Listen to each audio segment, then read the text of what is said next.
ರೇವಣ್ಣ ಅವ್ರಿಗೂ ಸದ್ಯಕ್ಕಂತೂ ರಿಲೀಫ್ ಸಿಗೋ ಸಾಧ್ಯತೆಗಳು ಇಲ್ಲ ಅಂತ ಅನ್ಸುತ್ತೆ. ಒಂದ್ ಕಡೆ ಕಸ್ಟಡಿ, ಮತ್ತೊಂದು ಕಡೆ ಪರಪ್ಪನ ಅಗ್ರಹಾರ, ಜೈಲು ಪಾಲಾಗ್ತಾರೆ. ನಂತರ ಮತ್ತೆ ಬಾಡಿ ವಾರೆಂಟ್ ಮೇಲೆ ಕಸ್ಟಡಿಗೆ ಪಡೆದು ನಿರಂತರವಾಗಿ ಅವ್ರನ್ನ ವಿಚಾರಣೆಗೆ ಒಳಪಡಿಸಲಾಗ್ತಾ ಇದೆ.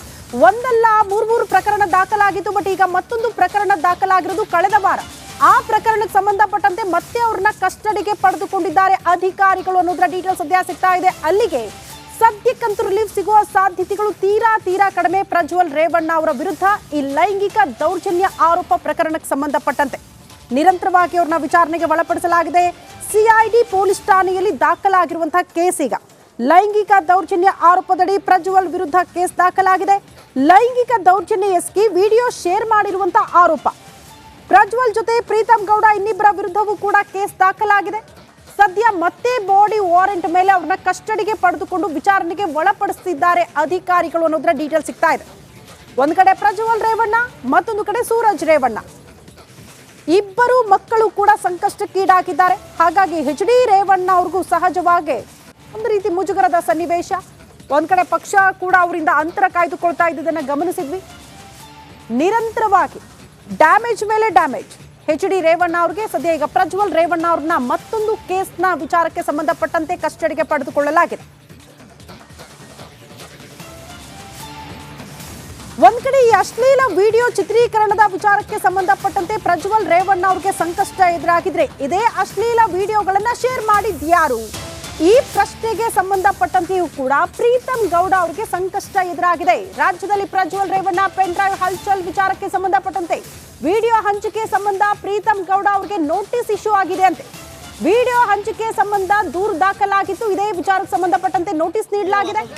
ಹಾಗಾಗಿ ಪ್ರೀತಮ್ ಗೌಡ ಅವರು ಕೂಡ ವಿಚಾರಣೆಯನ್ನ ಫೇಸ್ ಮಾಡಲೇಬೇಕು.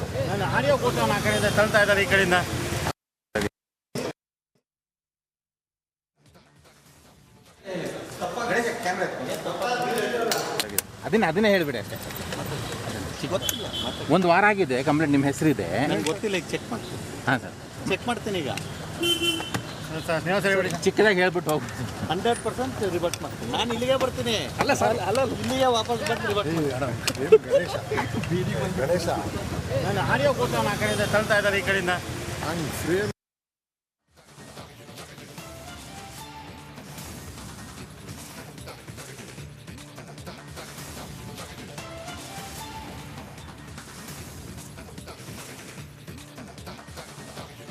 ಪ್ರೀತಮ್ ಗೌಡ ಅವರು ಬಿಜೆಪಿ ಕಚೇರಿಯಿಂದ ಗಡಿಬಿಡಿಯಲ್ಲಿ ಹೊರಟಿರುವ ದೃಶ್ಯ ಎಕ್ಸಾಕ್ಟ್ಲಿ ರಿಪಬ್ಲಿಕ್ ಹಣದ ಎಕ್ಸ್ಕ್ಲೂಸಿವ್ ದೃಶ್ಯಗಳಾಗಿತ್ತು. ಪ್ರೀತಮ್ ಗೌಡ ಅವರನ್ನ ಮಾತನಾಡಿಸುವ ಪ್ರಯತ್ನ ಕೂಡ ಆಯಿತು. ಹೌದು, ನೋಟಿಸ್ ಬಂದಿರೋದು ನಿಜ ಅನ್ನುವಂತಹ ವಿಚಾರವನ್ನ ಕೂಡ ಅವರು ಪ್ರಸ್ತಾಪ ಮಾಡಿದ್ರು.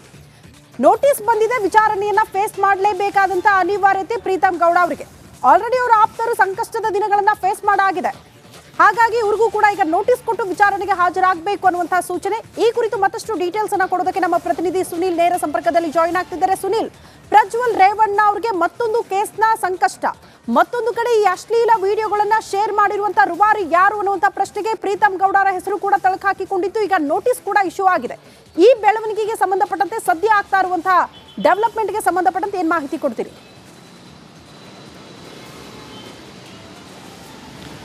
ಎಸ್ ಶ್ರುತಿ, ಪ್ರಜ್ವಲ್ ರೇವಣ್ಣ ವಿರುದ್ಧ ಇದೀಗ ಹೊಸದಾಗಿ ಮತ್ತೊಂದು ಕೇಸ್ ದಾಖಲಾಗಿರುವಂಥದ್ದು. ಅದು ಕೂಡ ಬೆಂಗಳೂರಿನ CID ಸೈಬರ್ ಕ್ರೈಮ್ ಪೊಲೀಸ್ ಸ್ಟೇಷನಲ್ಲಿ ಈ ಮತ್ತೊಂದು ಕೇಸ್ ಕೂಡ ರಿಜಿಸ್ಟರ್ ಆಗಿರುವಂಥದ್ದು.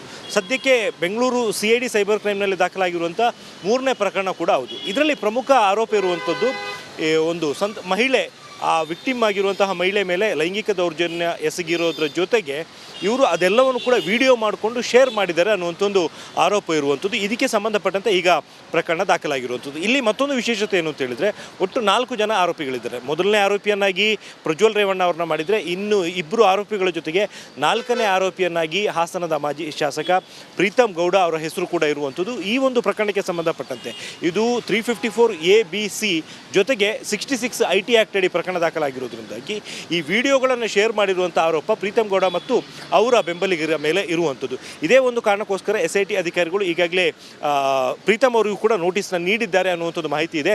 ಇವತ್ತು ಅಥವಾ ನಾಳೆ ಪ್ರೀತಮ್ ಅವರು ಕೂಡ ವಿಚಾರಣೆಗೆ ಹಾಜರಾಗುವಂಥ ಒಂದು ಸಾಧ್ಯತೆ ಇದೆ. ಈ ಕೇಸ್ ಬಗ್ಗೆ ಆ್ಯಕ್ಚುಲಿ ಯಾರಿಗೂ ಕೂಡ ಅಷ್ಟಾಗಿ ಮಾಹಿತಿ ಇರಲಿಲ್ಲ. ಕಳೆದ ವಾರ ಈ ಪ್ರಕರಣ ದಾಖಲಾಗಿದೆ ಅನ್ನುವಂಥದ್ದು ಮಾಹಿತಿ ಇರುವಂಥದ್ದು. ಆದರೆ ಇವತ್ತು ಈ ವಿಚಾರ ಹೊರಗಡೆ ಬಂದಿದೆ. ಈ ಕೇಸಿಗೆ ಸಂಬಂಧಪಟ್ಟಂತೆ ಈಗಾಗಲೇ ಪ್ರಜ್ವಲ್ ರೇವಣ್ಣ ಅವ್ರನ್ನ ಬಾಡಿ ವಾರೆಂಟ್ ಮೇಲೆ ಕಸ್ಟಡಿಗೆ ಪಡೆಯೋದಕ್ಕೆ SIT ಅಧಿಕಾರಿಗಳು ಕೋರ್ಟ್ಗೂ ಕೂಡ ಮನವಿಯನ್ನು ಸಲ್ಲಿಸಿ ಆಗಿತ್ತು. ಇದರ ವಿಚಾರಣೆ ಪೂರ್ಣಗೊಳಿಸಿರುವಂತಹ ನ್ಯಾಯಾಲಯ ಒಟ್ಟು 4 ದಿನಗಳ ಕಾಲ ಪ್ರಜ್ವಲ್ ರೇವಣ್ಣ ಅವ್ರನ್ನ SID ಕಸ್ಟಡಿಗೆ ಒಪ್ಪಿಸಿ ಆದೇಶವನ್ನು ಕೂಡ ನೀಡಿರುವಂಥದ್ದು. ಶ್ರುತಿ. ಓಕೆ ಸುನೀಲ್, ಧನ್ಯವಾದಗಳು ತಮ್ಮೆಲ್ಲ ಮಾಹಿತಿಗೆ.